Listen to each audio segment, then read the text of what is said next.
सः पुनः पुनः वदति कोरु कः निरोग भवति।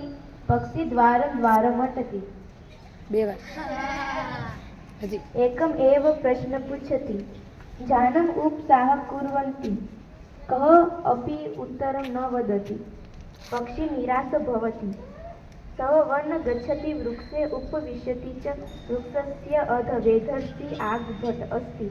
पक्षी पुनः वदति कोरु कोरु इति वाग्भट शृणोति। सः वदति हितभुक् मितभुक् ऋतभुक् इति अर्थ अस्ति यः हितकारी भोजनं करोति सः मित भोजनं करोति। यः ऋतु अनुसार भोजन करोति सः एव निरोगः भवति इति। सन्तुष्ट पक्षी ऋषिसमीपम् आगच्छति। सः ऋषि नमति अनन्तरं स्वस्थानं गच्छति।